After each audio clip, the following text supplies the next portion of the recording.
So, Kira, here for my question game. You chose not to hear them in advance. Correct. The first question is, what is most important? Open-ended. To me, the most important thing would be my children.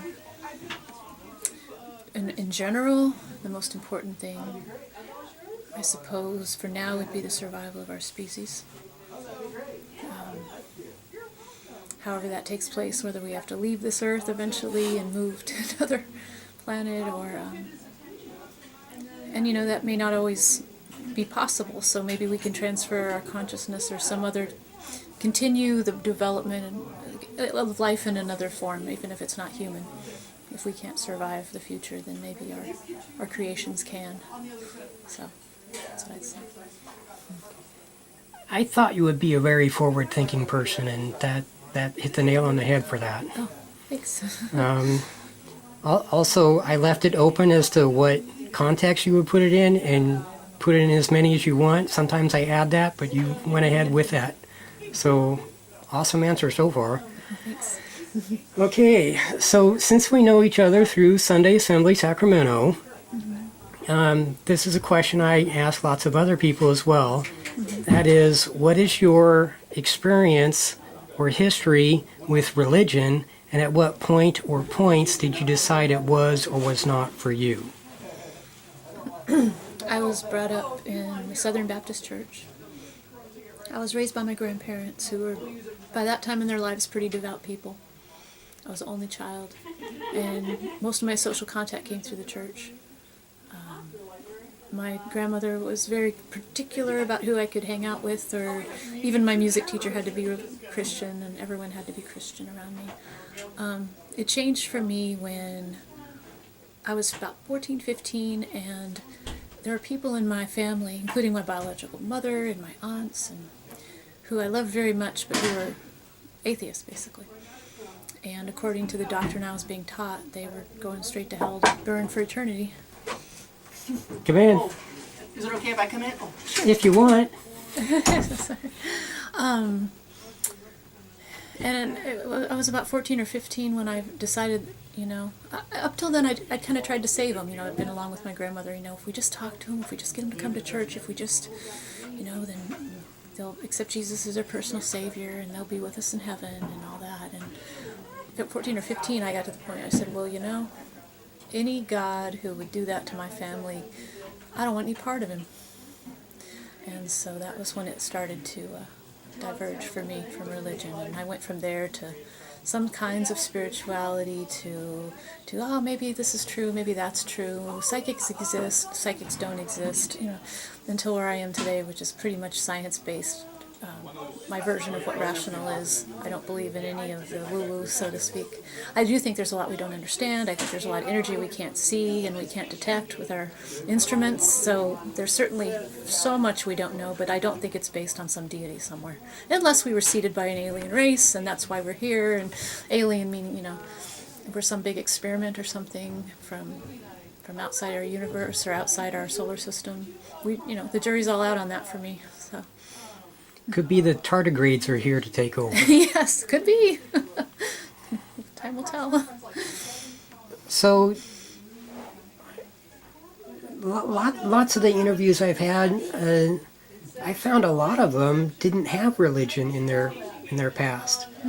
So you're one of the few that actually did. Oh, wow.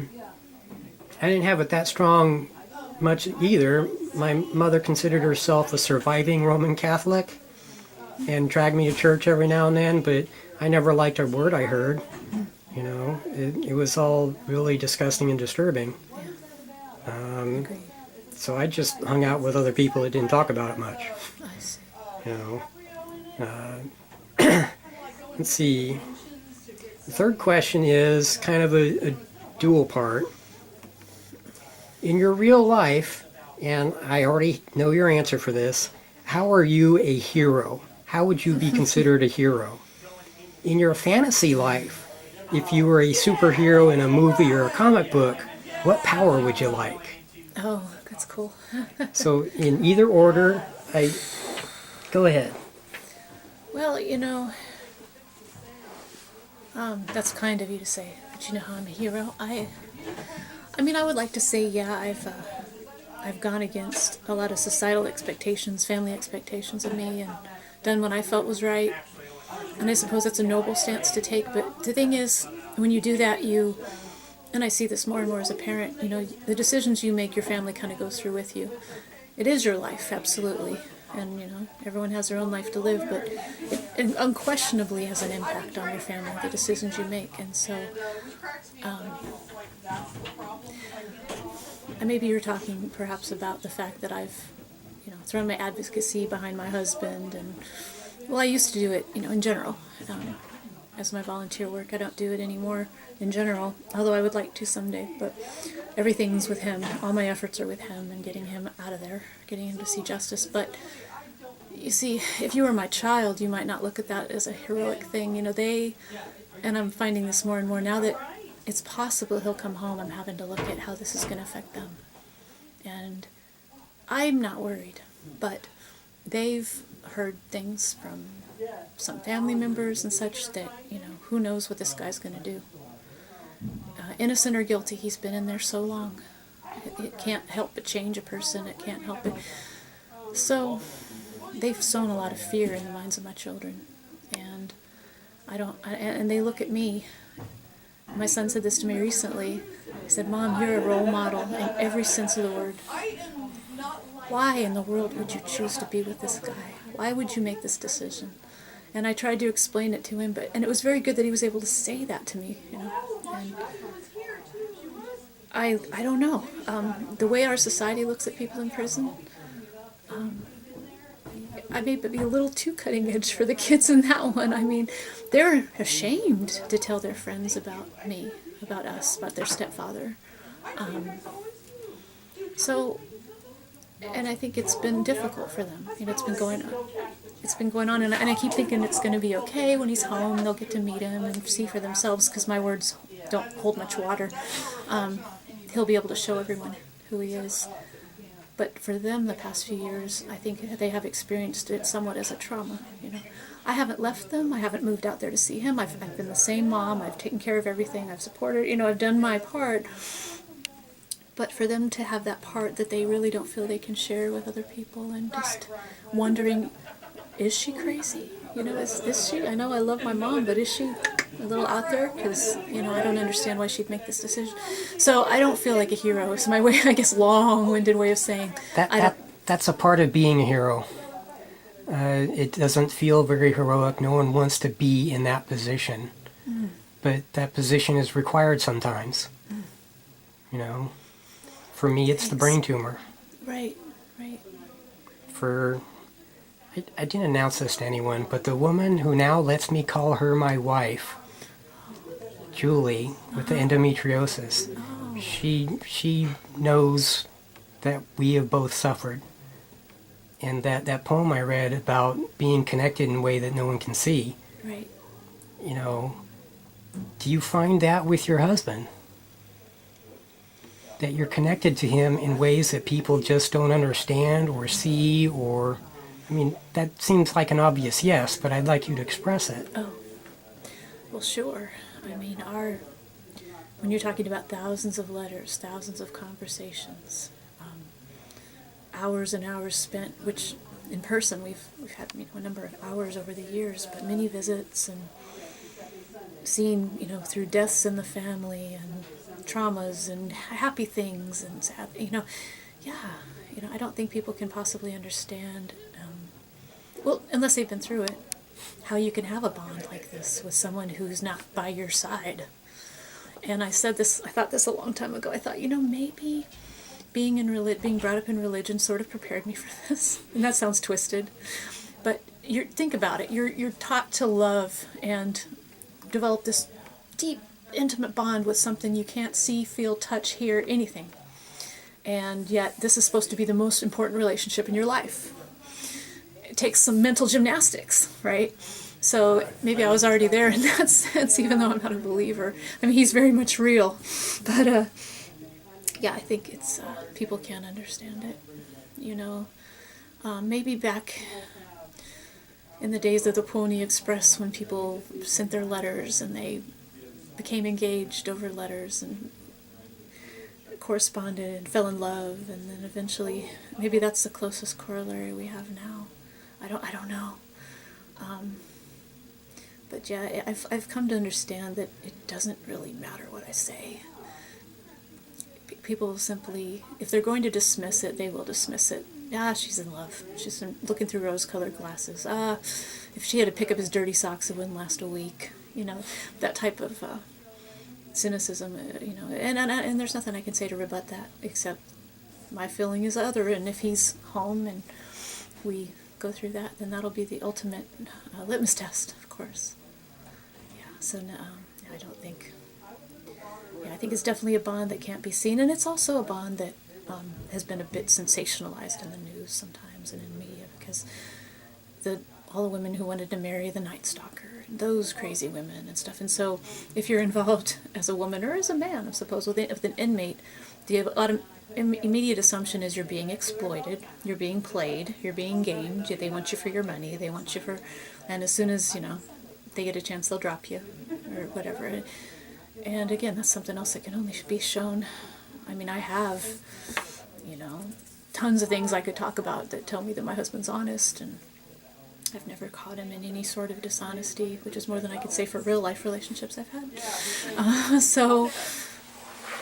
Yeah, show me better and I'll consider it, right? Yeah, really.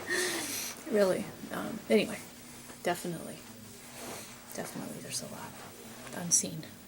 It can't be proven, but eventually, I feel that eventually we'll prove it. Yeah, and then there was another part to your question that I missed. That was... Well, actually, I'm not entirely done with the real-life hero. Oh. Because the whole motherly thing about being a surrogate mother... Oh. You know, me personally, I can't imagine me raising a child. I'm just not capable of it. And I wouldn't want to have my own children. I actually got a vasectomy at 30 because I don't want to pass my problems on to another generation. You know, certainly my own child, I wouldn't want to do that. Right. So I literally just snipped those cords. That's noble of you, you know. Selfish also. Julie that I mentioned, she had 8 or 9 miscarriages, Oh, gee. or I forget what she called them. They were something, but she lost many children. The one that made it, she has endometriosis. Oh. Julie's mom has it. Oh, wow. So there's definitely a hereditary component to it. So she's living my greatest fear, basically. Julie is. Passing it on to the next generation. And it's surprising how much family means to me, knowing that I haven't seen mine since I was 30, and I'm 48 now. Wow. Just, it's one of those things I've been better off without. But I don't lose any appreciation for others that have that bond, because I feel I have that bond with my friends. I still hang out with guys I knew in high school. That's cool. Let's see. The motherhood, would you like to talk any more about that? Because that, to me, that's just heroic. Oh, being a surrogate. Well, first I should say I was paid, so I'll get that out of the way. However, what they pay surrogates isn't anywhere near commensurate with what you go through. So you really do have to want to be there and you have to be doing it. I mean, you do put yourself at risk medically. Oh yeah. With my twins, I became very close to biting the dust because I had a weird reaction to the fertility drugs, jugular thrombosis. And it was a huge blood clot extended from the base of my brain down to my left arm, and to the point where my neck started to swell out, and I didn't know why. I couldn't move my head or swallow. And so it was a medical emergency. The parents were told it was a lost cause. They said, she's in grave conditions. They're not going to make it. And she's not going to make it. But I made it, and so yeah, they wouldn't let me do it after that. I would have gone another round probably with another couple and tried to help them, but they were done. They're like, nope, too big a liability, forget it. So yeah, there is a very real risk that you can lose your life, though it's small. I think what made me want to do it was the great joy my children have brought me, and the fact that I enjoy being pregnant. I mean, it's amazing, especially the phase when you can feel them moving in there. And I was able to become pregnant quite easily, sometimes too easily. So I wanted to, so I guess I did have the selfish side of it, of wanting to be involved in that phase of my life while I can. But I'm not going to, have a baseball team or buy a basketball team. I can't afford that. Don't have the life to fit it. But I can help other people have it. It's people who don't. And then midway through, with my first experience, I decided that I wanted to help a same-sex couple, because I was disgusted with all this stuff about how they can't be parents or don't have adoption rights or all the outdated laws out there. So I decided if I'm doing this again, I'm going to do it for a same-sex couple. So I don't know how to say this without sounding weird, but I love you. Don't take that too weird. I know, I that's just sweet. It's a heroic love, okay? Okay. The hero's love. Okay. Thank you. Because that's just really powerful, strong. When people going through those difficulties really believe that there is no one out there. They're wrong, but it's got to be really, really rare. So, from my perspective, thank you, even though it didn't directly help me. No, you're welcome. There are more. Actually, you'd be surprised. And some surrogates, sometimes they come from the conservative side a little bit, but not always. It's an unconventional choice, so sometimes unconventional thinking people get into it. But there are some who really believe strongly in the rights of everyone, same-sex couples to have their own families. So it's there are agencies dedicated solely to same-sex couples out there. So it's getting better. Yeah. But thank you. Okay, the fantasy hero. Oh, What power would you like? invisibility. Invisibility. Invisibility. And also the ability to, whatever I touch, become invisible as well. Because I would get my husband out of there. I would go in and slip in, and the doors are open, and get in with him, and we would get the heck out of there. And we would be as invisible as we needed to be whenever we needed to be invisible. So. Yes. Hey, David. That's it. I'm a superhero nerd, so I would recommend phasing, which means you could actually walk through the walls in addition to not being seen. Oh, throw that in there. That would be useful. So, just you go into like a different dimension or something. And I could bring him with me? Yeah, maybe join some kind of multiverse that, coincides with ours. Yeah, but invisibility, I've heard that before. I was speaking with her today because I made the joke online a lot, is that, are you using your power? Because I don't see you, I haven't seen you recently. That's a good one. So my power that I want is mind control. The only thing I can do is force people to control their own mind. But it rarely works. Yeah. Do you control your own mind? I think we all would like to believe that. But Yeah, if it's not a solid yes, then no. I'm sorry. You don't control your own mind. Keep working at it. yeah, I think there's influences that we're not aware of. That Eileen controls her own mind, doesn't she? Eileen, oh yes. Well, she has to. She knows all the numbers stuff. When I'm in control, I am in control. And when I'm not, I guess I'm not. That's right. There you go. Yeah. You There's recognize things you those don't have things. control over as much as you'd like to. That's Yes. so true. See you. Bye. Have a good one. You too. Phasing. So technically the next question is, would you like to ask me any questions, and then go ahead and ask them. But I also wanted to ask how you met your husband. How I met him. Well, back in 1998,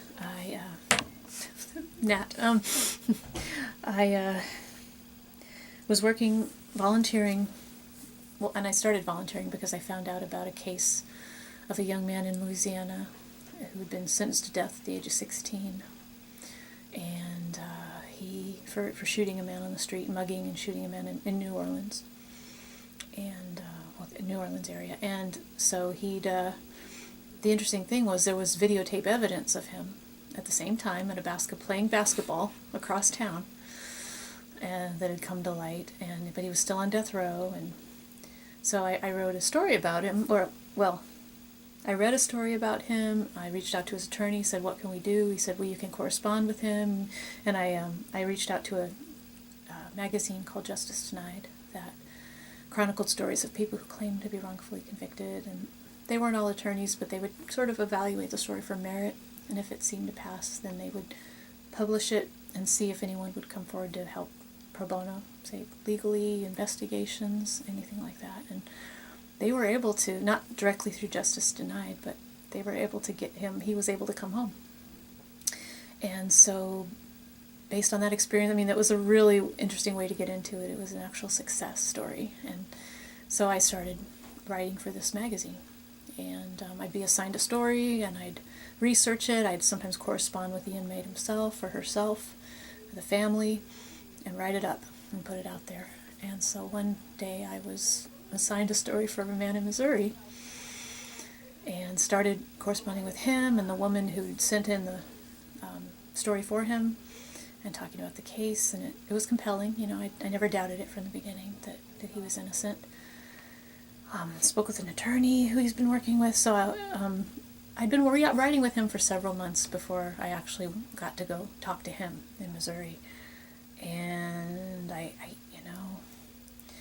felt something in the letters. I did, but I was like, no, that's totally inappropriate. And so when I did go actually meet with him, all I can say is when he looked at me, it was like, we were behind glass.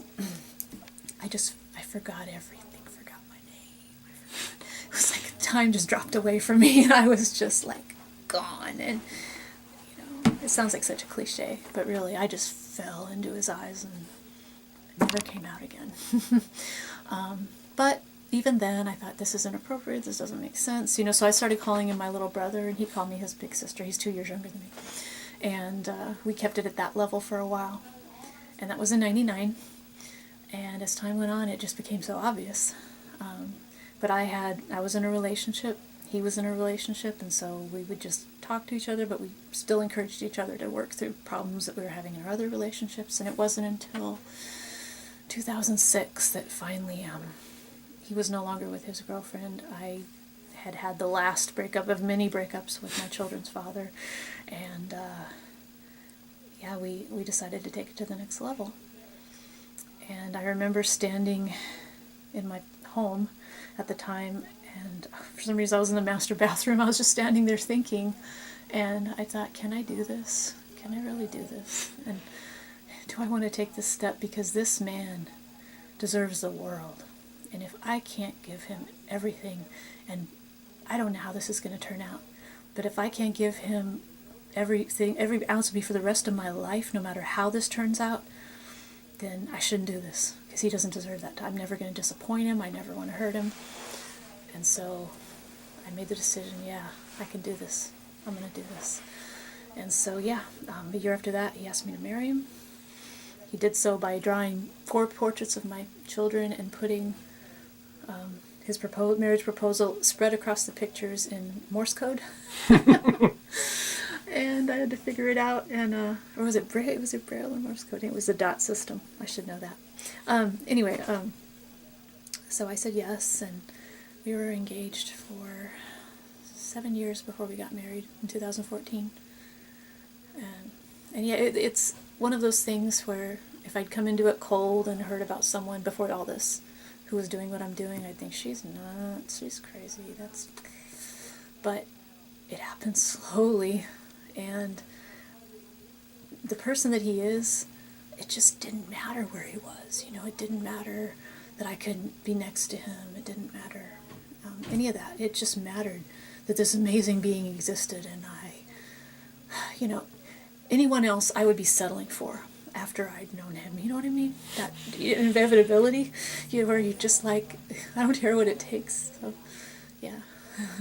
So. That is how I feel about Julie. Really, I'm so happy for you. That's an amazing feeling. You know, she's complained about her husbands so many times, and I really wanted her to know what it's like to be or to have a husband that doesn't mistreat her. Mm-hmm. And I hope that she couldn't possibly think of anyone better than me to do that job. Mm-hmm. I mean, I wanted her to absolutely know that the marriage will be totally defined by her. All I want to do is call her my wife. Mm. That's it. That's all that matters to me. You know, making her happy and saying that she's my wife. You know. Yeah. She'd asked me if that was a proposal when I said that. I said no. I'm calling on your proposal when we met playing that silly game, and it wanted us to go through all this hoops and jumps to get married, and we decided not to. But you said we should do that, and I asked you if that was a proposal, and you said yes. So if you want to recall that, I will now commit to that. She's like, okay. Oh. So I get to call her my wife. Nice. And I probably had 2 or 3 texts since then with her, and it's been a couple weeks maybe. Oh goodness. Or at least it feels that long. That's a big development. Wow. So she's really, really busy, and at least she knows that I'm just waiting to give her that hug that we've been promising each other for so long. Where is she? She's in Canada. Okay. She has a passport, so that's good. Yeah, that's good. And I'm working hard to get this Danish thing going through the college, and take her to Denmark. And those are my goals. Nice. That was one of my questions for you.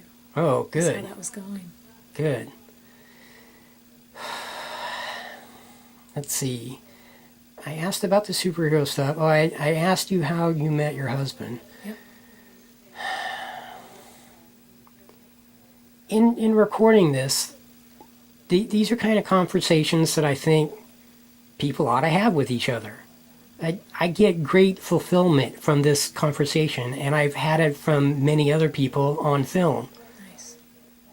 And I see these people having discussions on television or on the internet, and it's like neither one of them are saying anything. Yeah. So, in part of how a hero does it, you know, in addition to surviving the tumor and all that, I'm going to go out and show people what it's like to have a conversation. You know, not just survive a brain tumor, but also have a conversation. Yes, yes. So I'm just been so happy about doing this. That's awesome.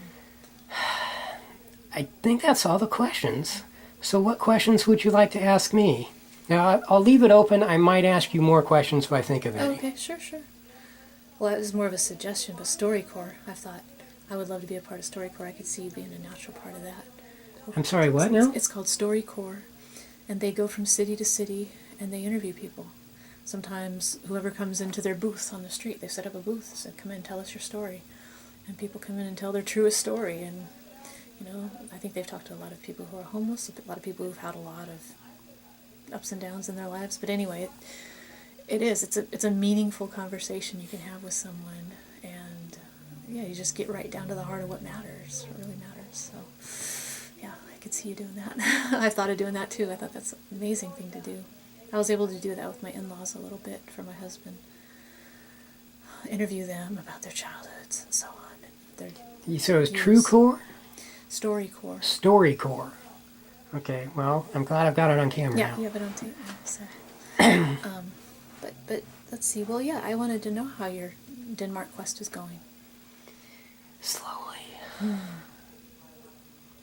I started at the top. I was way ahead of myself. That's what my Danish friend mentioned. I'm like, yeah, I get ahead of myself. There's no reason to take baby steps for me. So I tried contacting Copenhagen University right off the bat saying, hey, I got this video, you should see this. He said, well, I'll get it to someone, who might understand it. Never heard from anyone. I know someone's watched the video, so I'm realizing I'm not going about this correctly. I don't know much about Danish culture, but I know enough to know that, just going up to a stranger and trying to have an intimate conversation, it's not really their thing. It's like, well, why am I telling you all this, right? So I figured, well, let's try Sac State, and that's where I got my degree from, and I've been having a bear of a time. The physics person who teaches the class on cosmology, I'm guessing she thinks I'm some religious anti-science nut. Oh, gee. So How could she have that impression? I don't know. I've had 2 conversations with her. The second one, she said 3 words: "We've met, no." Dang. Yeah, That's pretty neat. and I had a similar experience back when I was a student 25 years ago. I was getting a physics minor with engineering. It was 2 extra classes, no big deal. And I had to integrate over a sphere. There's a special technique you need to learn to do that. I'd done that in one of my classes, but I couldn't remember. So I went back and talked to the gentlest, kindest mathematician I could ever think of. And I said, hey, I'm working on this physics problem. He's like, physics department, I don't want anything to deal with them. We're done talking. And he walked away. Dang. I'm like, what the fuck is wrong with the physics department? So that's going to be part of my mission here, to not only fix the universe, their understanding of it, but to fix their attitude too. Yeah, that's just good. And I'm a big enough jerk to do it. There's an old joke I heard when I was a kid about 2 neighbors. One is trying to start his lawnmower. The other one walks over and goes, "Oh, let me help you with that," and goes, and just gets it started right away. And the first neighbor goes, "Oh, I guess I just needed a big jerk." That's a good one. Yeah, and so I'm going to be the jerk that gets the lawnmower started, hopefully. Hey, I like that. I like that. And doing it all with extra holes in my skull and no teeth and half my hearing gone, more than half actually. Wow. And I don't care about that crap. I picked what's important. It's like, this isn't science you guys are talking about. This is some weird belief based off of misinterpreting your data, which is what I felt about the Bible, which is what I felt about too many other things. But I hadn't thought about that about science until I actually looked into why they believe in dark energy and the Big Bang, because they don't understand their data. From the engineering classes, I recognize their chart. I'm like, first of all, that's not acceleration, that's this, that, and the other, and this is what these things are. And they don't know what I'm saying. Are you ready to go soon? We're waiting, but Oh. if you're in the middle of a great thing, no. But do either of you have a key to lock the door? Do you know how to lock the door? Because people just left, Oh, jeez. and we don't have a key. Does anyone know how to lock up when we leave? I do not. I've never You been given a don't, key. and you don't either? No, I don't either. Oh, I great. never was given a key. Is someone, Can someone call Alan? Yeah, his phone number's probably here somewhere. But yeah, I'd like to be on the road. Okay. All right. All right. We'll tie it up here. That's where Denmark is going. Okay. Jeez. On Duolingo, I had gotten it up to 66% fluency rating. However they rate that, I don't know. I took a long break from that to hammer the physics stuff. It dropped down to 59%. I'm now back up to 66%, and I still got plenty more to go, so I can get more fluent. I can read and write it. I can't hear it or speak it. Duolingo is a test. It's a I think it was Duolingo is the website website. Okay. .com. I'll have to look it up. It's free. You got to give them a valid web address and a password. Nice. Okay. And they have little sections where you can say, okay, I have questions. Let's bring up, and other people ask questions too. You might get to that answer. Okay. I know they're waiting. Yeah, I would know. ask you more questions, but Well, then we can continue this another time then. Sure. you betcha. I have yet to do a phone interview where I'm recording myself on the phone because I got a speakerphone, but would you consider that? I would Okay. consider that. I'll let you to your phone, Kids are and texting. we'll get our asses out of here. All right. Thank you so much for the interview. Thank you, Thomas. Thank you. It was a really good experience. I'm glad we made it happen. Sorry Yeah. it took so long. Well, I'm glad you're not the one that got away. I'm gonna have to promote someone else to that now. Yeah, that's right. You did say that. I had to lost my title today. Thank you again. Thank you.